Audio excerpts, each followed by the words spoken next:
Good morning and welcome to Real Talk with Tamara. As you guys come into the room, please do hit the like button. Also, if you have not subscribed to the channel, please do subscribe to the channel. I hope that you guys are doing okay on this morning. I know that I am. I always express the importance of hitting the like button because the like button helps to keep the video in the algorithm, okay? Also, if you want to support the channel, you can support the channel via Cash App or Super Chat or Super Thanks, okay? I wanted to talk about a Memphis judge. She's now an ex-Memphis judge, criminal court judge. Melissa Boyd has been arrested again for violating, okay? I'm sure everyone knows the story of Melissa Boyd. Her ex-campaign manager had actually turned her in or dropped a dime on her about some things that was going on. She's been accused of bribery, misconduct, paraphernalia, using paraphernalia, alcohol, and things of that nature. And she seems to be getting jail quite back to back, right? She resigned from her position, I'm sure, because she was forced to resign. I don't know at this point if she still has her law license because judges are lawyers, right? We understand that.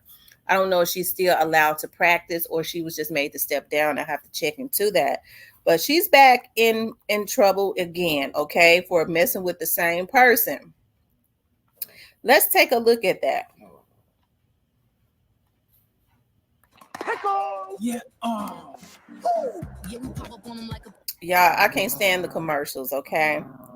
Um hey, I think if this situation is not gotten under control, okay, I do know that when people are on certain types of narcotics, it alters their thinking, okay? Judge Melissa Boyd is back in jail tonight. Boyd was booked earlier today, accused of violating an order of protection, contempt, and harassment. Just last month, Boyd was arrested on a harassment charge after the victim told police she violated her agreement to stay away from her. Boyd resigned from the bench in April after court documents stated she failed a drug test and had alcohol and cocaine in her system. She's expected to be in court tomorrow. Okay. So she resigned again when because she's having issues with paraphernalia, with using, right? Um, she continuously violates her order. Now, like I said, it is alleged that the lady that she continues to violate the order with is this is the lady that actually dropped the dime on her. She was her campaign manager. And she also it is alleged that they were in a relationship, okay, an intimate relationship. And I don't know. I'm gonna tell you something about when people have these orders of protections and these restraining orders. Sometimes they get back chummy. The trick thing is they start to get back chummy with the person, okay, that they have the order against or the restraining order against, right? And once they get mad again, and this is how a lot of men and women get put in a trick bag.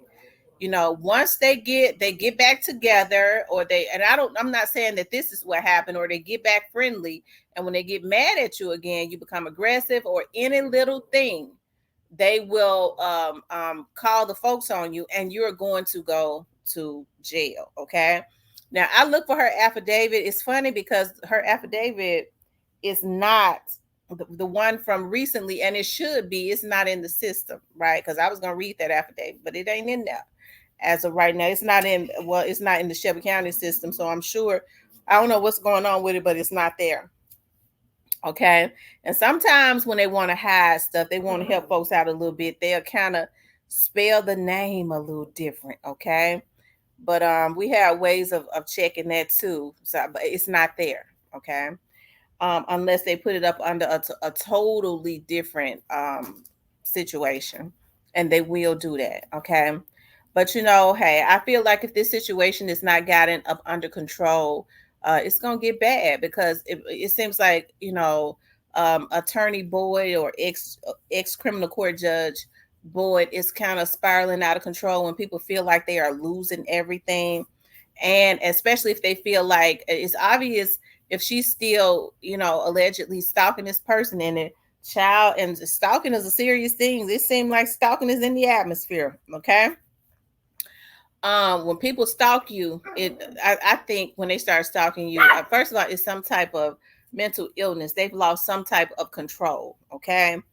And things can spiral out of control. Their mental capacity is not where it should be. Okay. um their logic is not where it should be, and they'll easily hurt you. I take stalking extremely seriously. Okay. When people start stalking you, whether it's hacking you or trying to listen to your phone, come hiring people to hack your phone, that's stalking, right? But that's stalking on a federal level. Okay. When you start talking about electronics and hacking and things of that nature, either way it go, it takes people who are mentally unstable. Like that's a serious thing, right? That's an obsession. And it appears that she has an obsession. Now I'm gonna tell y'all this. When I posted this, one of the times I put it on my Facebook page, and I was talking about Judge Melissa Boyd, and there were a lot of my Facebook friends, citizens, and a few politicians that claims that they was after Melissa Boyd. They never wanted her to have the seat. So they did everything they could. They're doing everything they could to destroy her because they want to put someone else in her judge's seat. They allegedly didn't want a black woman to have it. Now, that could all be true, but I will say this. I don't think that they tampered with her, D to the R, her drug test. I don't think, I was ready to spell it because you have to spell stuff on here. But I don't think they tampered with those testings. I don't think they tampered with her alcohol test, right? She has not. She's a lawyer. She could have easily refuted that, disputed that, and fought that. She has not done that. So even if they didn't want her in the seat, she actually gave them the ammunition that they needed to mess with her. And they were saying, well, her girl her girlfriend was a plant. Well, she put her girlfriend in her life, and she refuses her ex-lover in her life, and she refuses to leave her alone. So when I hear people say her ex-lover set her up and took the money to set her up, well, she keeps giving her ex-lover the ammunition when she knows that there is a protective order, okay, on her, and she, even if she's trying to get chummy with her again, and because now she stepped down, right? So they're subject to start going after her law licenses if they haven't already, and that could really cause her to spiral out of control and focus, because it seems like to me there's already an obsession there.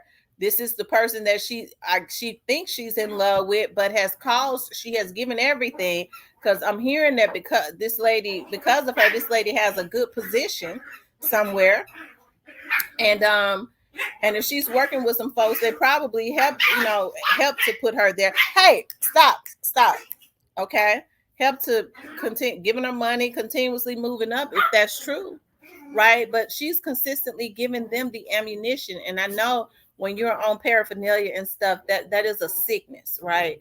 That's a sickness. She's lost her dream job. Maybe she's lost her licenses or in jeopardy of losing it, and it's not easy when you're on that cocoa, y'all know what I'm talking about, and that alcohol to just stop, right?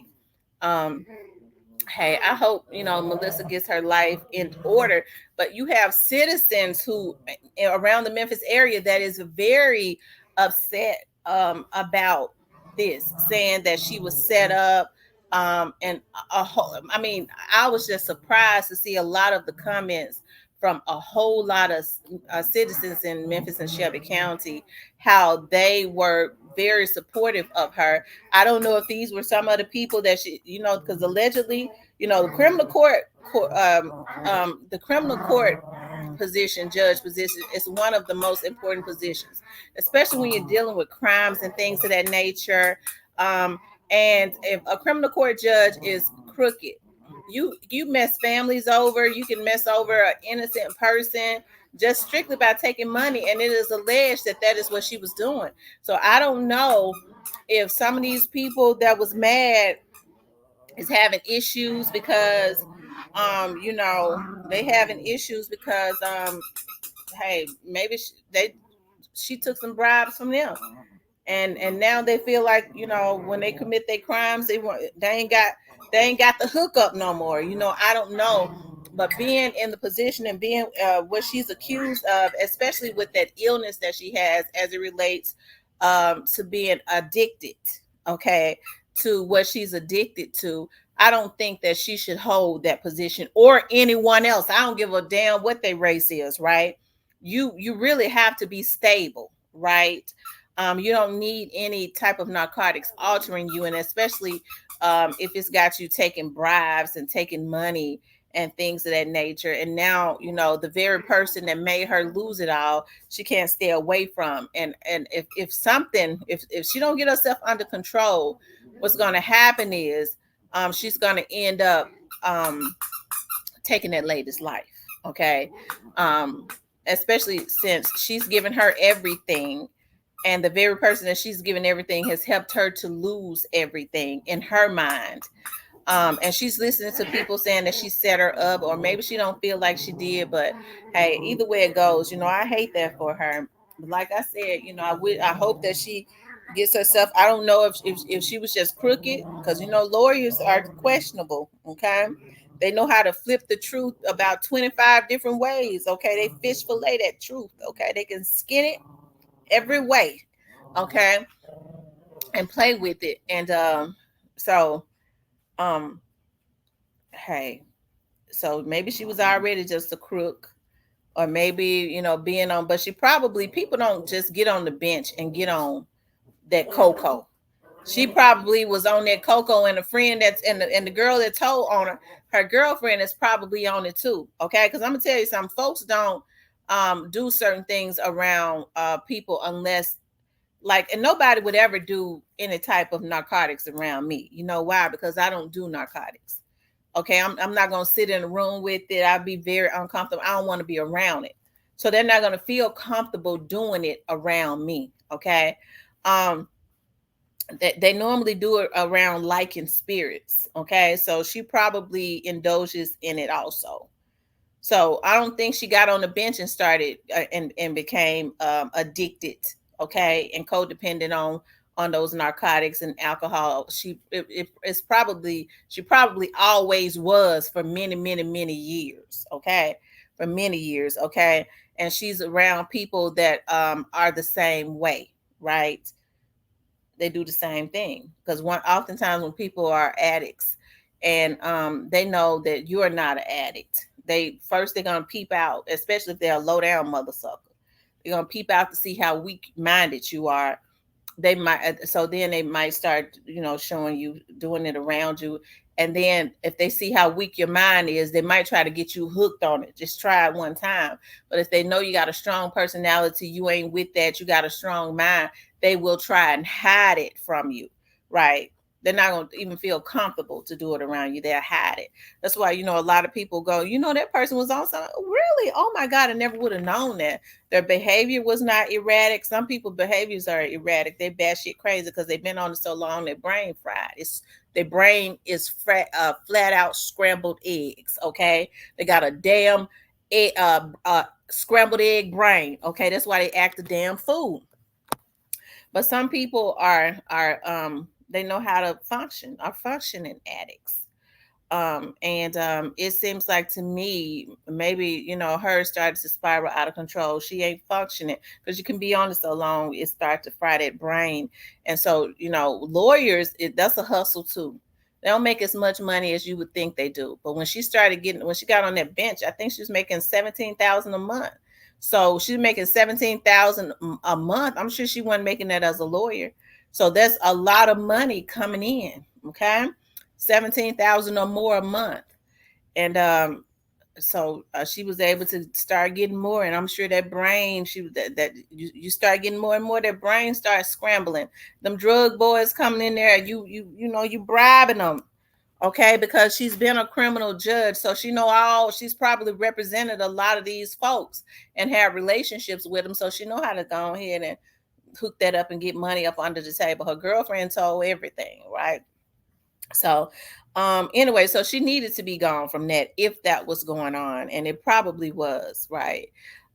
Because she has not debunked that or anything like that. You know, they have on the, she ain't trying to talk about she's gonna sue the news media for putting out that she's on drugs, because I'm sure that can be proved because they have drug tests and alcohol tests to prove that. The girlfriend probably got pictures and everything, right?